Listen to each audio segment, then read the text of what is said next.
Em Celtic Goddesses, a Miranda Green questiona se a proeminência das deusas celtas refletiria o status das mulheres na sociedade celta. A Miranda conclui que não se deve fazer essa correlação. Houve na sociedade celta algumas mulheres que exerceram posição de poder, como por exemplo a rainha Búdica, que liderou os rebeldes da Britânia em batalhas contra o exército romano. E uma mulher cuja tumba foi descoberta em Vix, na França, contendo objetos luxuosos, como joias e até uma cratera, que é um vaso grego para misturar o vinho. Esses objetos luxuosos e a forma de enterro comprovam que essa mulher tinha um status, exerceu uma posição de poder. Tanto é que os arqueólogos a denominaram de a senhora ou a princesa de Vix.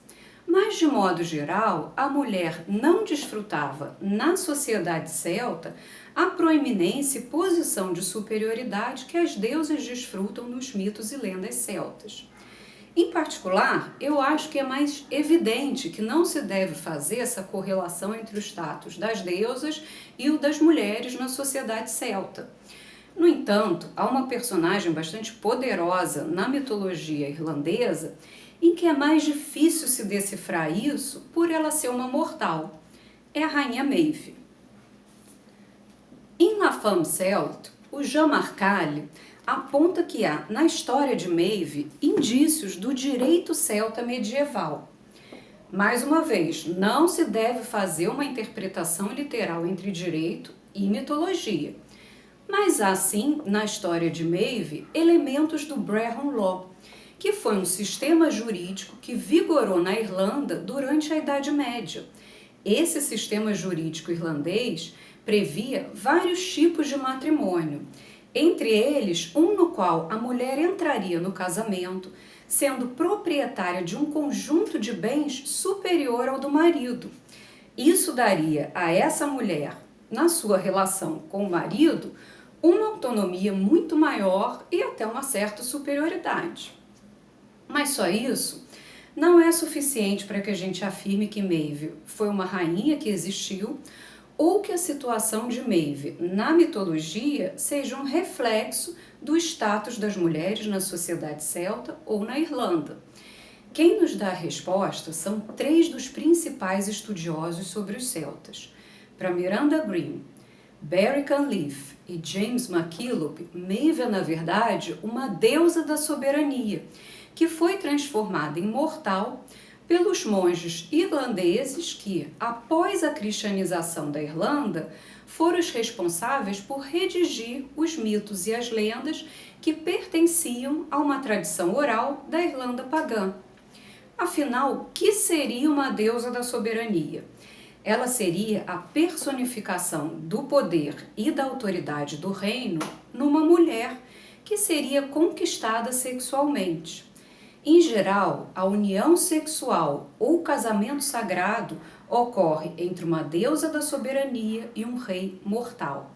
Mas nós vemos na mitologia irlandesa essa união ocorrer entre Dagda, que é um deus, mas representa o rei ou chefe protetor da tribo, e Morrigan, que é uma deusa da soberania, da fertilidade e da guerra, pois há uma associação entre guerra, soberania, terra e fertilidade.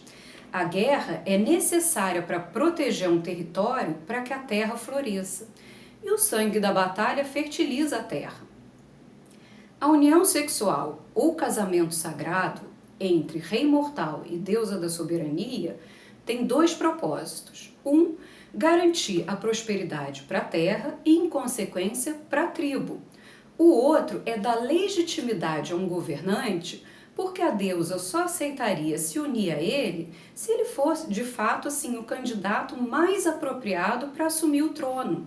Por isso, uma característica das deusas da soberania é ter uma sexualidade marcante e muitos parceiros sexuais. A deusa precisa ter vários parceiros porque ela está sempre em busca do melhor governante para a tribo. Por isso, se um rei já não é mais adequado para governar, não é um bom rei, ele é rejeitado e a deusa se une sexualmente a um outro homem que estaria mais apto e mais qualificado para exercer a liderança e a governança e para ser um bom rei. E assim a história vai por diante. O casamento sagrado provavelmente teria sua origem num sistema de crenças de comunidades que tiravam seu sustento da agricultura e que acreditavam que uma colheita bem-sucedida era resultado da participação entre a terra, representada pelo feminino, e o esforço, o empenho dos seres humanos, representados pelo masculino. Portanto, casamento sagrado entre rei mortal e deusa da soberania representaria a união entre forças humanas e sobrenaturais. Em algumas versões desse mito, a deusa da soberania pode aparecer sob o disfarce de uma anciã assustadora, que causa repulsa no homem jovem ao pedir que ele dê nela um beijo ou se case com ela. Após relutar muito, quando o jovem finalmente aceita se unir à anciã, ela se transforma numa mulher belíssima e ele ou vira rei ou ganha um tesouro e vai morar num palácio.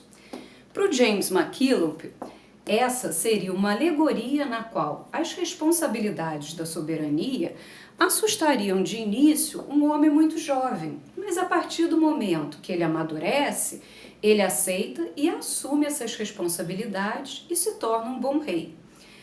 Uma outra representação importante nesse mito é que a união sexual ou casamento sagrado entre rei mortal e deusa da soberania seria consolidado por meio do oferecimento de uma bebida servida em geral numa taça ou num cálice e essa bebida teria assim uma cor avermelhada. Em geral, acreditamos que fosse assim um vinho, mas os autores apontam também que poderiam ser outras bebidas de tom avermelhado. E por falar em cálice e soberania, esses são símbolos presentes também na lenda do rei Arthur.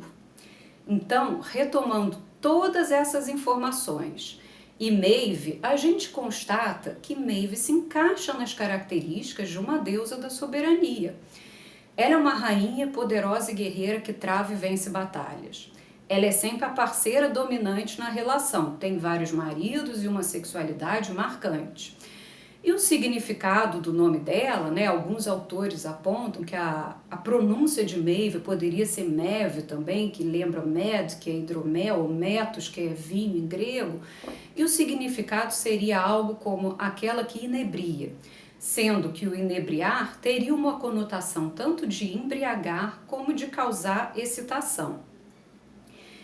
Em algumas versões, Maeve é descrita como a rainha das fadas e dizem até que ela serviu de inspiração para que Shakespeare criasse no Romeu e Julieta a personagem da rainha Mab, que é uma fada. Para quem nunca ouviu falar sobre Maeve, eu apresento a história na qual ela aparece de forma muito concisa. A razia, ou roubo do gado de Cullen, é uma das histórias mais famosas da mitologia irlandesa. Nela, a rainha Maeve e seu marido, o rei Alil, estão certa noite no quarto do casal, deitados na cama, e Alil resolve propor a Maeve um desafio, que eles contassem as suas fortunas para ver qual dos dois era o mais rico.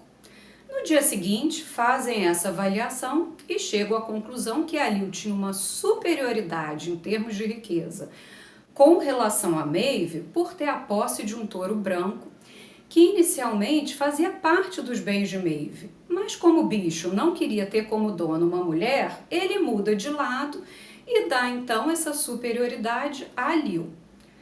Quando sabe disso, Maeve fica furiosa e descobre que a única forma de reverter essa situação seria se ela obtivesse a posse de um touro marrom que pertencia a um outro reino, pois na época a Irlanda era dividida em vários reinos ou províncias. A princípio, Maeve tenta usar toda a sua sedução para conseguir esse touro marrom, mas não adianta. Então ela resolve partir mesmo para a guerra, e nem mesmo um alerta, feito por uma profetisa de que essa guerra traria muita desgraça, faz com que Maeve desista da ideia de conquistar o touro marrom. Maeve mobiliza todo o seu exército que tem que enfrentar um grande guerreiro do outro reino chamado Cú-Chulainn. Para quem leu a Ilíada, Cú-Chulainn seria uma espécie assim de Aquiles, aquele herói que vencia qualquer um no campo de batalha. A guerra então se desenrola, há muitas batalhas, muita matança, muito sangue derramado, mas no final das contas Maeve vence a batalha, conquista a posse do touro marrom e obtém assim a sua superioridade com relação a seu marido Alil.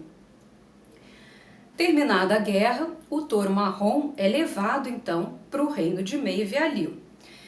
Mas quando chega lá, o touro marrom e o touro branco se estranham, partem para as vias de fato, o marrom mata o branco, depois aproveita para fugir de volta para casa, mas já estava tão ferido que morre no meio do caminho.